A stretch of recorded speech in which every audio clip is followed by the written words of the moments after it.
주님의 이름으로 사랑합니다. 한번 서로에게 인사를 하겠습니다. 다시 하겠습니다. 주님의 이름으로 축복합니다. 좀 축복해 주시기 바랍니다. 지난 한 주간 동안에 우리는 소선지서 또 그리고 예레미야서를 새벽마다 읽고 또 은혜를 받았습니다. 요엘서, 나훔, 하박국, 스바냐 그리고 예레미야 여러 말씀들 읽으면서 은혜를 받았는데 이 여러 말씀들이 하나님께서 징계하신다, 심판하신다 그런 말씀이 계속 반복되고 있는 것을 봅니다. 그런데 그 말씀을 읽으면서 저는 하나님께서 우리를 향한 그 사랑이 너무나도 뜨겁고 집요한 그런 사랑이구나, 그렇게 저는 성경을 이해하게 되었습니다. 오늘 이 본문 말씀에도 너희는 내 목소리를 들어라. 그러면은 내가 너희 하나님이 되고 너희는 내 백성이 된다. 그 얘기는 하나님께서 우리가 하나님의 목소리를 잘 들으므로 정말 그 우주 만물을 창조하신 그 하나님이 나의 하나님이 되고 또 나는 그분이 직접 보호하시고 인도하시는 백성이 되는 그것을 하나님을 원하시는 거예요. 우리가 하나님을 등을 돌리고 우리 하나님을 떠나고 멀리 가는 것을 하나님 원하시는 것이 아니고 하나님께로 향하고 가까이 나가서 함께 교제하면서 하나님의 역사 속에 너무나도 축복된 풍성한 삶을 살기를 원하시는 그 하나님의 마음을 구절들이 읽을 수가 있었어요. 그래서 요한일서 사랑 8절에는 하나님을 얘기할 때 딱 한마디로 얘기합니다. 하나님은 사랑이시다. 그래서 우리가 성경을 읽을 때 하나님은 사랑이시다라는 사실을 믿고 성경을 읽으셔야 돼요.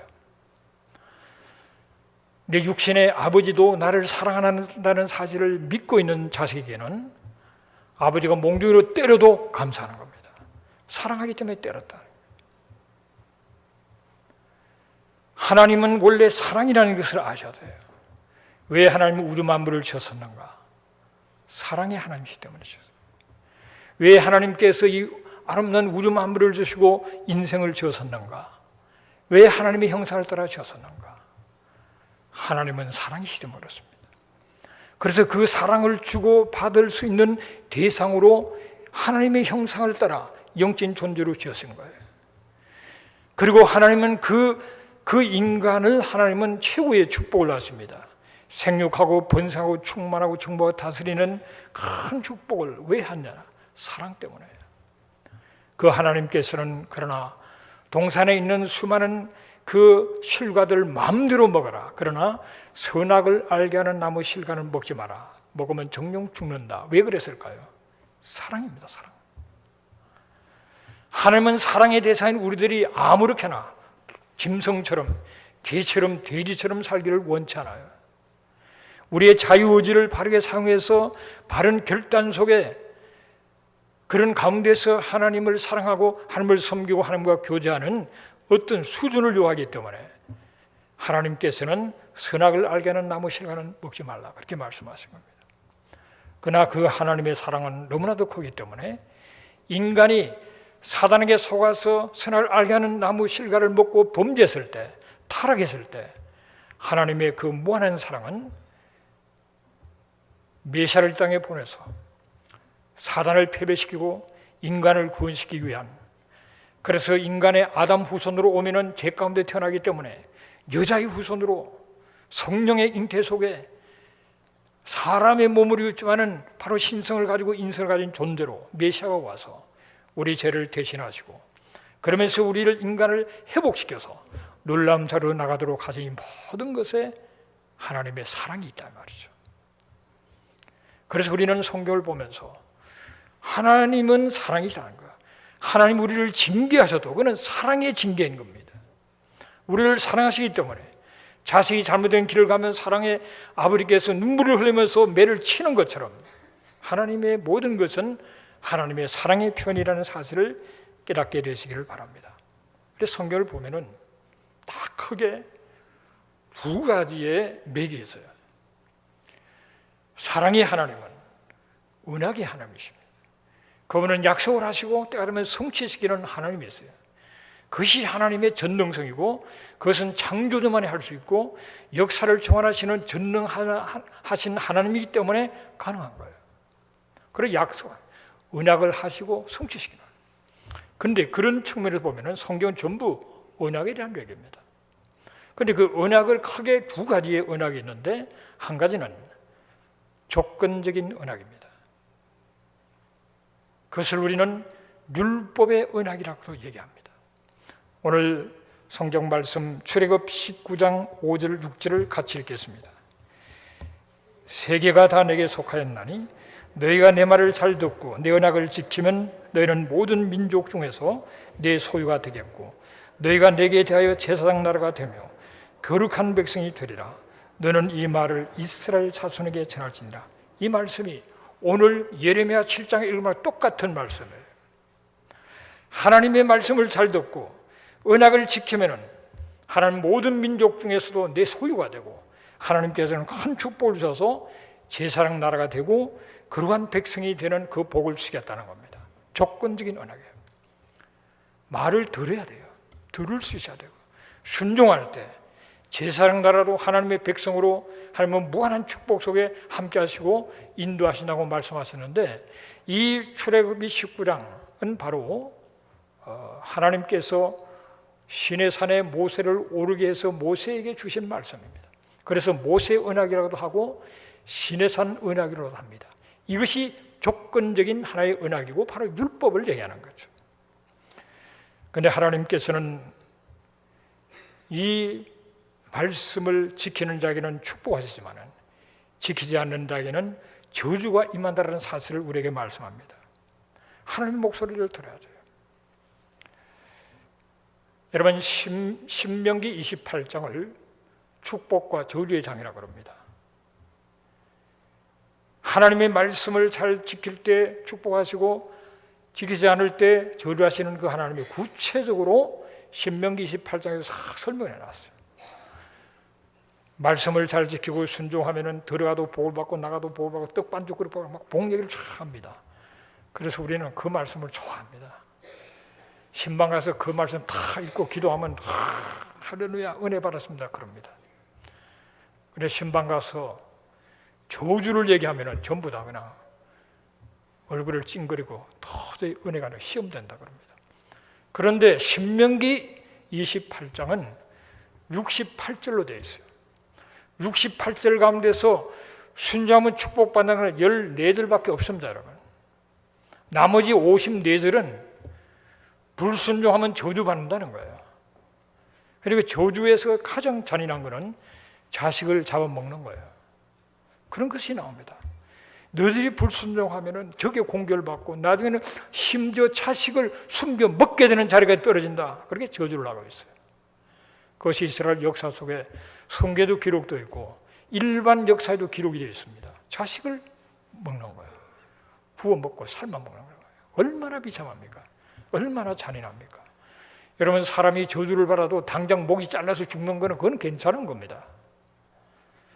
남은 나라의 포로로 잡혀가서 수많은 고생 속에 딸들이 강간을 당하고 자식들이 죽음을 당하고 그러며 죽지 못해 살아가는 그 노예 상태에 있는 그런 가운데서 수십 년 수백 년을 고통받는 것은 얼마나 큰 저주인지 몰라요. 신명기 28장 64절을 같이 읽겠습니다. 여호와께서 너를 땅 이 끝에서 저 끝까지 만민 중에 흩으시리니 내가 그곳에서 너의 조상들이 알지 못하던 목수구상을 섬길 것이라. 이것이 바로 저주를 받은 거예요. 우리는 하나님의 말씀에 순종하고 하나님의 축복을 받는 자리로 나가야 될 줄로 믿습니다. 그래서 이거를 우리가 율법 언약이라고 하는데 이 율법 언약의 핵심은 10계명입니다. 출애굽기 19장에서 올라가서 시내산 언약을 하나님께로부터 받게 되지만은 20장에 가면 10계명이 나옵니다. 10계명이. 모든 율법의 가장 핵심인 10계명이 나오고 있어요.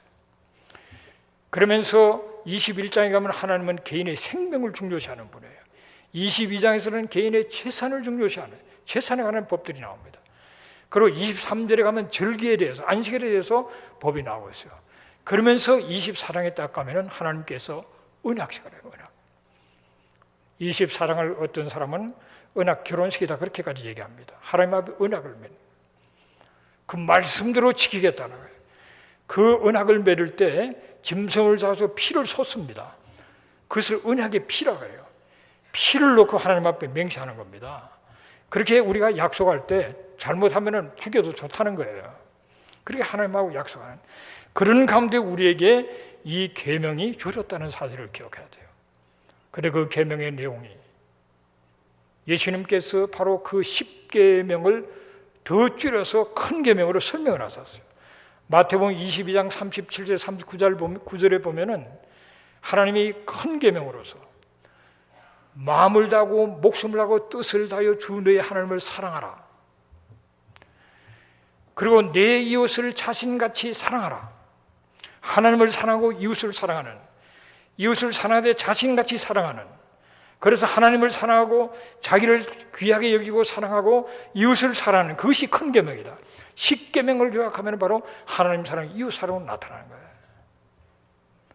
우리가 하나님의 말씀대로 산다는 것은 그 근본 핵심은 그겁니다. 내가 과연 하나님을 사랑하고 있는가? 내가 내 자신처럼 이웃을 사랑하고 있는가? 그것이 말씀대로 살아가는 것이고, 그렇게 살아갈 때 이 하나님께서 주신 신의 산 언약, 모세 언약처럼 하나님의 그 조건적인 언약을 순종함으로 하나님이 주시는 축복 속에 살아갈 수 있다는 거예요. 그러면서 예수님께서 중요한 말씀을 하셨습니다. 요한복음 13장 34절에 보면 주님께서 제자에게 말씀해요. 서로 사랑하라. 내가 너희를 사랑한 것 같이 서로 사랑하라. 그럴 때 사람들이 너희들이 내 제자인 줄 알 것이다. 그렇게 말씀하셨어요. 여러분, 오늘 우리의 신앙생활이 어떻습니까? 하나님을 사랑하십니까? 이렇게 아멘도 안 하시는데 뭐가 되겠어요? 다시, 하나님을 사랑하십니까? 이웃을 사랑하십니까? 서로 사랑하십니까? 그거 잘하라는 겁니다. 사랑의 하나님께서 사랑하는 우리를 부르셔서 하나님을 사랑하고 자기도 사랑하고 자기처럼 이웃도 사랑하고 그리고 서로 사랑하라는 거예요. 우리가 열심으로 정말 하나님을 이웃을 사랑하고 서로 사랑하면은 사람들이 예수 제자들은 안다 이 말이에요. 그런데 우리가 교회 안에서도 사랑하지 못하고 삐쭉빼쭉 시험 들고 뭐 어쩌고 저쩌고 뭐 그러다가 좀 더 나가면 그냥 갈라지고 싸우고 막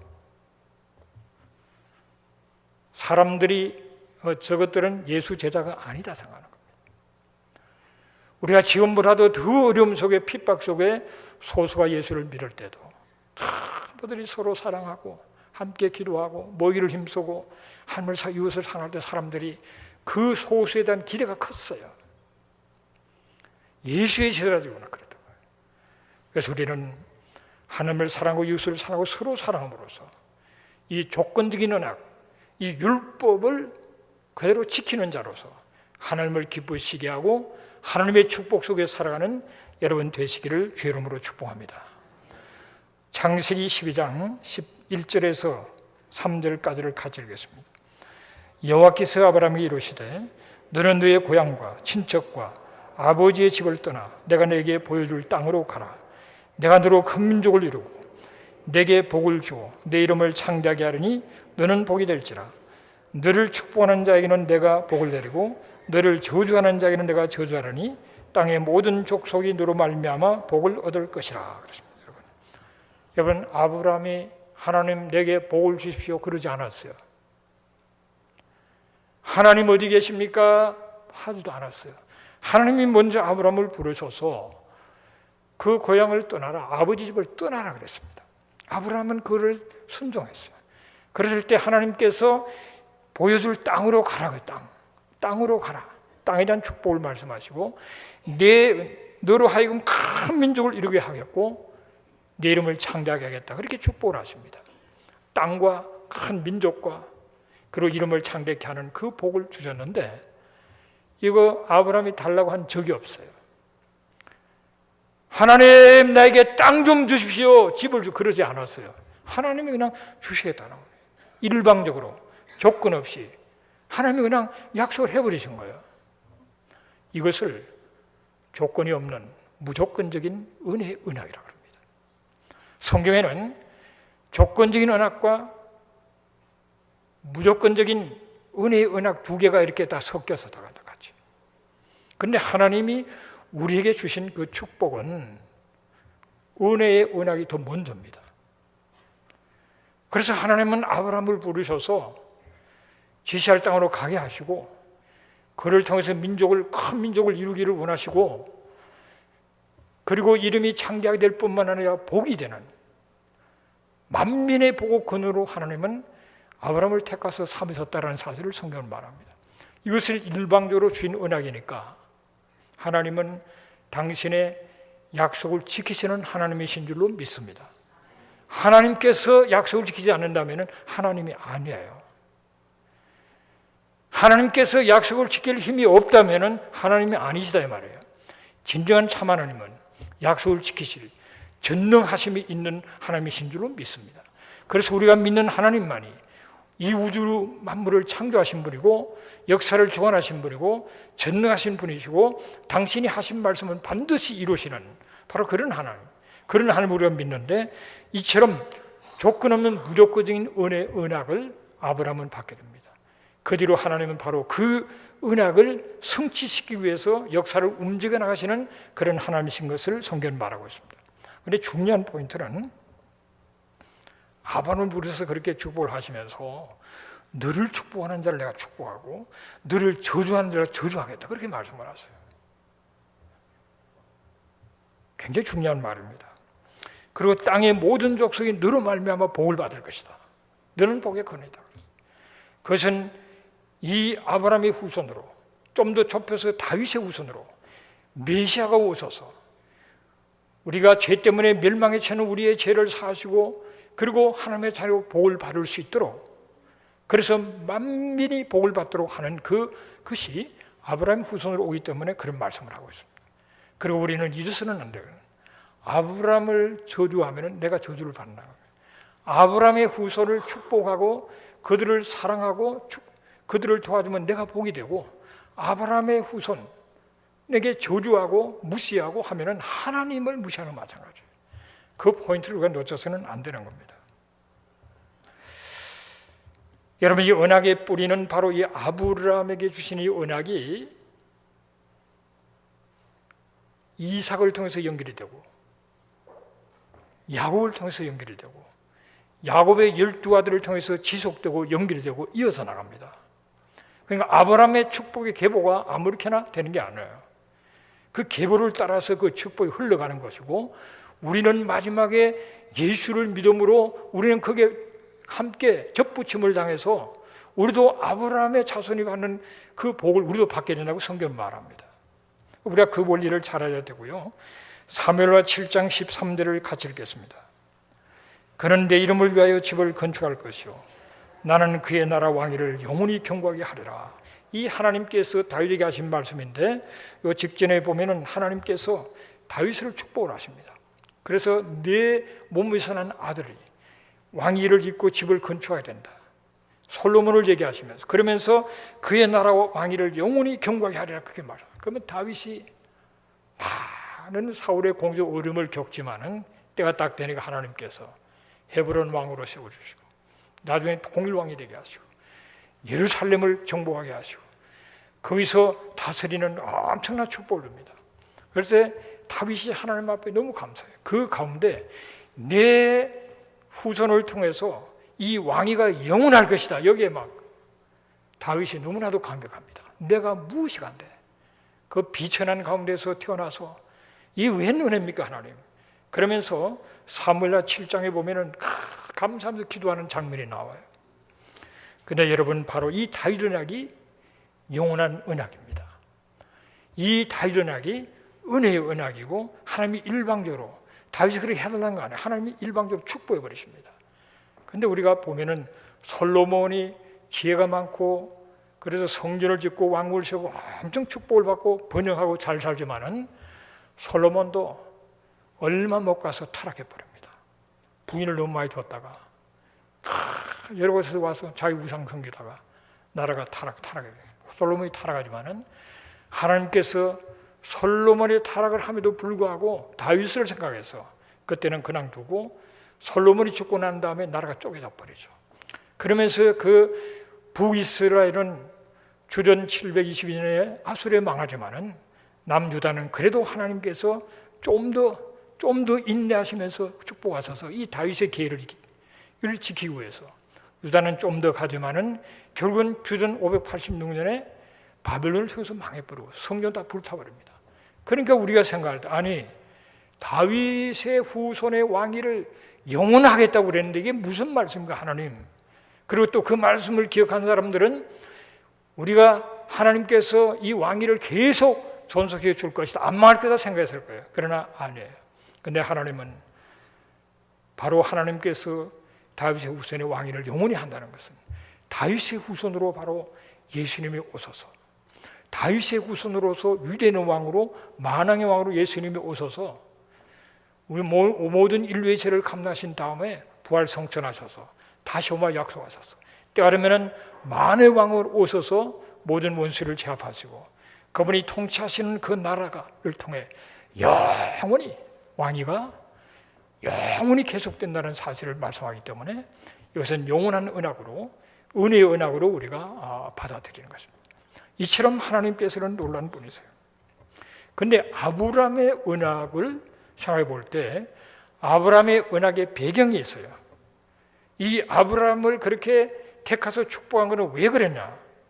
그는 하나님께서 우리를 사랑하셔서 아담을 축복하시고 생육하고 번성하고 충만을 하셨기 때문에 그것을 배경으로 해서 인간이 불순종해서 타락해서 모든 저주가 뺏겨서도 하나님의 당신의 전능하심으로 원래 의도한 바를 회복시키는 겁니다.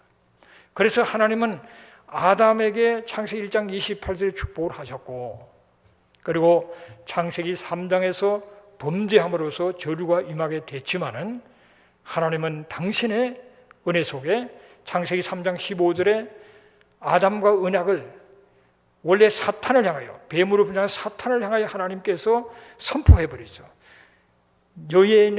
여자의 후손이 내 머리를 상해할 것이다. 그것은 메시아가 와서 바로 사탄을 패배시키기 위해서 말씀하셨지만은 그 말씀은 바로 아담에게 하나님께서는 앞으로 메시아가 와서 온 인류를 다시 회복시킨다는 사실을 하나님은 거기에서 벌써 약속하신 거라고요. 그래서 아담 언약이라고 하고 또는 원시복음이라고 하는 그것이 창세기 3장 15절에 소개되어 있어요. 그러면서 사랑해 나가면은 자식을 낳는데 부모가 아담하고 타락하고 나서 자식을 낳으니까 이 자식이 타락을 해가지고 형이 동생을 쳐 죽이고 그러면서 인류의 제약이 가능해지기 시작했어요. 점점 제가 가능해져서 6장에 가면은 너무나도 제가 가능해서 하나님께서 도저히 견딜 수가 없고 내버려둘 수가 없어가지고 물로 다 심판 회복으로 작정하시고 창세기 6장에서 하나님께서는 노아를 통해서 방주를 짓게 만듭니다. 홍수를 준비시켜요. 그리고 7장에 홍수가 인류 역사의 전무후무한 홍수로 40일째로 억수 같은 비가 쏟아지면서 이 땅이 얼마나 높은 산이면 그 높은 산 하도 한 게 다 물에 잠겨버리는 엄청난 사건이 일어나요. 그리고 하나님께서는 8장에 하면 홍수가 끝나고 물이 이제 없어지기를 시작하면서 하나님은 노아 8명만 살려주는 그런 역사가 있습니다. 그러면서 창세기 9장에 하면 하나님께서 무지개를 보여주세요. 무지개. 여러분 큰 물천지 속에서 딱 노아 가족 8명 살았을 때 드디어 물이 빠져서 밖으로 나왔을 때 뭘 느꼈겠습니까? 얼마나 두렵겠어요. 친구들도 다 죽고 친척도 다 죽고 딱 노아 가족 8명 남았는데 그 많은 이웃들 다 죽었잖아요. 그러니 얼마나 두렵겠어요. 이야, 우리도 잠깐만 다르게 생겼구나. 얼마나 두렵고 절망적이고 미래를 예측할 수 없는 가문이 있어요. 그게 하나님께서 무지개를 보여요. 멋있는 무지개를 보여주면서 하나님은 약속합니다. 다시는 이렇게 내가 물로 전부를 심판하지 않겠다. 네. 노아 일행이 그러지 않았겠어요. 비 비만 오면은 이야 이거 끝나는 거 아닌가 싶고 그럴 텐데 하나님께서 무지개를 보여주면서 다시는 내가 이렇게 심판하겠다. 국지적인 지역적인 홍수는 있어도 그렇게 온 인류를 멸망시키는 물은 다시는 그렇게 하지 않겠다. 그래서 무지개를 하는 것이죠. 이 무지개는 생명을 표현하는 것이고 미래를 표현하는 것이고 소망을 표현하는 것입니다. 찬란한 하나님의 꿈은 비전을 얘기하시는 거예요. 그 무지개를 볼 때 뭐 예수도 모르고 아무도 모를 때도 무지개만 보면 기분 좋아서 막 무지개 봐라 그러는데 무지개는 우리 인생들을 주신 하나님의 비전이고 꿈이고 거기에 생명이고 소망이 있는 겁니다. 그래서 하나님은 무지개의 언약을 창세기 9장에 말씀해요. 다시는 내가 그렇게 심판하지 않겠다. 그러면서 이 노아 가족에게 하나님은 생육하고 번성하고 충만한 복을 다시 주십니다. 그러면서 인류의 역사가 전개되는 겁니다. 그렇게 전개되는 가운데서 하나님은 당신의 원래 계획을 성취시키기 위해서 무지개의 언약에 보여줬던 것처럼 아름답고 찬란한 그 미래를 원래 창조의 의도된 그 세계를 하나님이 회복하기 위해서 한마디로 얘기하면 새하늘 새 땅으로 우리를 이끌기 위해서 하나님께서는 아브라함을 택하시는 거예요.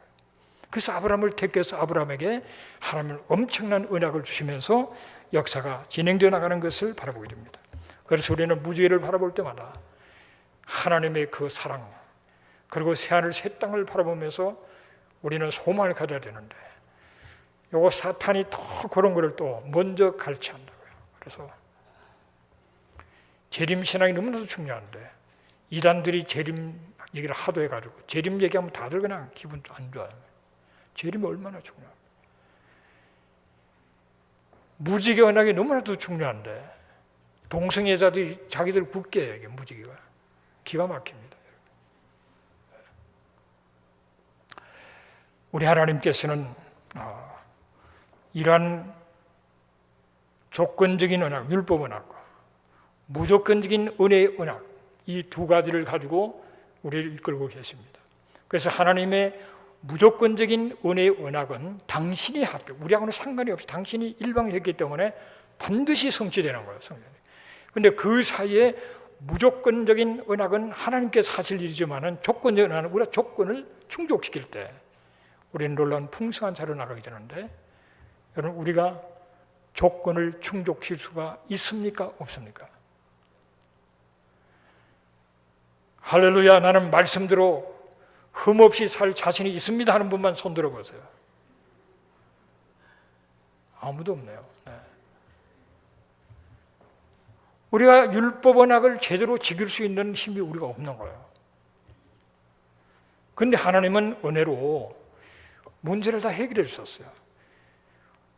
이 율법이라는 것은 하나의 고등교사로 우리가 무엇이 잘못되는 걸 알게 하고 그럼 한 걸음 더 나가서는 우리는 할 수 없다는 걸 깨닫게 하는 겁니다. 말씀을 한번 보죠. 갈라디아서 3장 24절을 같이 읽겠습니다. 이같이 율법이 우리를 그리스도로 인도하는 초등교사가 되어 우리로 하여금 믿음으로 말미암아 의롭다함을 얻게 하려 함이라 그랬습니다. 이 율법을 연구하다 보면은 두 손 들게 되어 있어요. 도저히 할 수가 없구나. 내 연약한 인간성을 할 수 없다는 사실을 알게 되고 내가 죄인인 것을 깨닫게 되고 절망 가운데 누웠다는 사실을 알게 되기 때문에 이 율법을 통해서 나는 메시아 구세주 우리 주님이 없이는 살 길이 없구나. 그걸 깨닫게 되는 거예요. 그래서 주님을 의지하게 됩니다. 그래서 죄 없으신 하나님의 아들 예수 그리스도가 이 땅에 오셔서 그 고통 속에 십자가에 못 박혀 죽으셨구나. 안 그러면 왜 그렇게 하실 이유가 뭐 있습니까?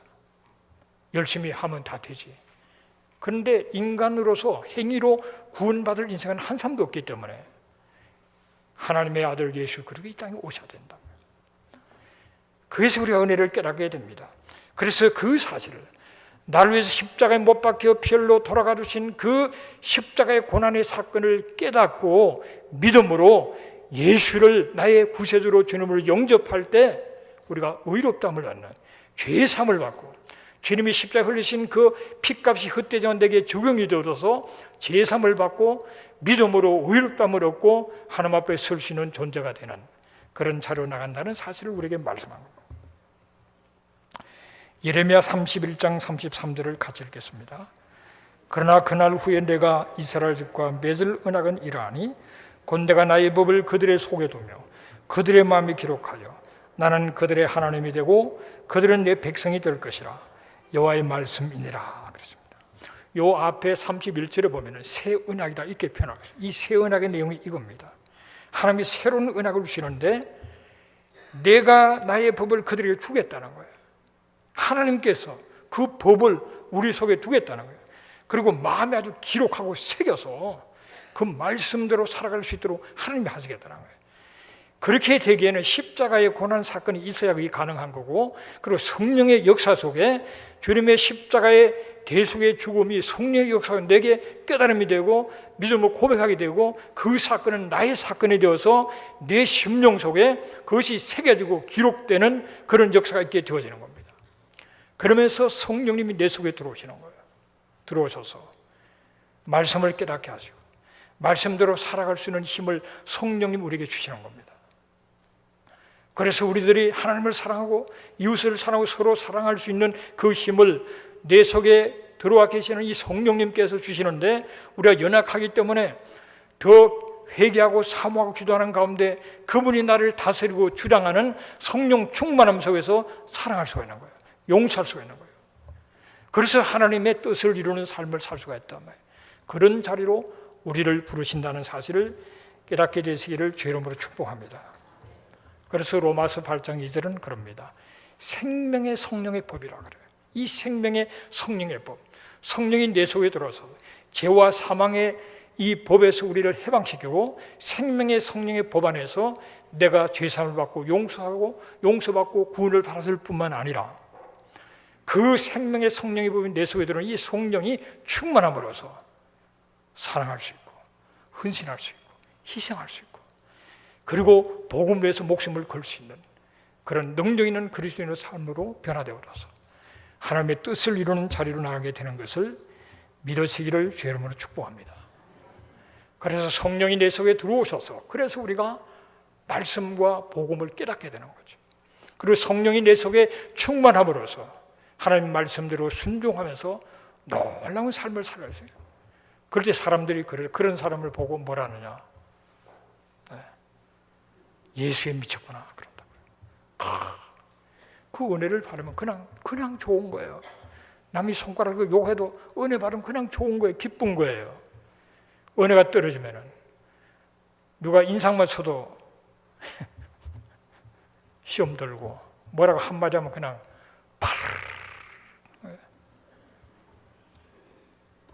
큰 시험에 빠져버린 거예요. 왜? 은혜가 떨어졌어요. 그 성령 충만한 은혜 속에 우리가 나가야 되는데요. 그러면서 이렇게 생각해 보니까 저는 원래 예수를 안 믿는 가정에서 제일 먼저 예수를 믿었고 뭐 교회도 잘 모르고 그런 사람이죠. 그런데 39년 전에 7월 달입니다. 은혜를 받았어요. 성령이 내 속에 들어오셨어요. 그래서 내가 그때서 구원을 받았다는 사실을 알 수가 있었어요. 성령님이 감동해서 내가 얼마나 절망 속에 빠져박히는 죄인인 것을 알 수가 있었어요. 나는 정말 더럽고 추한 죄인이구나. 대책이 없다. 그때 복음이 깨달았어요. 예수님이 날 위해 죽으셨구나. 왜 예수님이 죽으셨나? 날 위해서 죽으셨구나. 내 죄가 예수를 죽였구나. 그를 깨달아지면서 내 안에 생명의 성령의 법이 들어온 거예요. 성령님이 깨닫게 하시며 고백하는 가운데 하나님의 자녀로 성령이 내 속에 들어왔고 그러면서 기도하는 가운데 성령 충만함을 체험했었어요. 사람이 변화가 됐어요. 모든 게 감사하고 기쁘고 산에서 뭐 기도했으니까 뭐 또 행편없이 막 너덜한 그런 모습인데도 내 마음은 너무 기쁘고 그리고 그냥 거룩한 그런 심령으로 말씀대로 그냥 살게 되더라고요. 그때가 저는 예수 믿기 전에도 단식을 좀 해봤습니다. 여러 가지로 단식을 해본 적이 있는데 예수 안에서 금식을 처음으로 했는데 15일을 했어요. 그렇게 하면서 깊은 죄를 깨닫고 밤새도록 회개하고 그 다음에 제3의 감격에 막 춤을 추고, 그러면서 또 며칠 기도하다 보니 막 성령 충만함을 입어서 은사가 나타나고, 그러면서 막 너무 기뻐서 막 어찌할 줄을 모르는 그런 가운데서, 이게 말씀을 읽다 보니 바로 그 사건이에요. 우리가 성령 충만함을 입으면은 하나님 말씀에 순종할 수 있는 힘이 주어지는 겁니다. 그리고 너무 기쁩니다. 뭐 피곤하다, 잠이 부족하다, 그런 거 없어요. 기쁘고 힘이 막 잠깐만 자도 막 에너지가 넘치고. 그러니까 잘 모르는 사람은 돌아다녀요. 저놈 예수에 이제 미쳤구나. 근데 아직도 예수에 미쳤다는 소리 한 번도 안 들어보신 분 손 들어보세요. 비정상이에요, 비정상. 은혜를 모르는 사람입니다. 공부도 뭔가 결단하고 좀 열심히 한다고 다 저놈 요즘 공부에 미쳤다 소리 듣잖아요. 공부에 안 미쳤다 소리 공부에 미쳤다는 소리 한 번도 들어본 적 없이 뭐 뛰어난 사람, 글쎄 저는 못 봤습니다. 다 이게 미쳐야 되는 거예요. 그런 은혜를 참으면 예수에 미쳐요. 피곤도 모르고 막 그저 기쁘고, 기도가 막 끝이 없고 막 그런 가운데.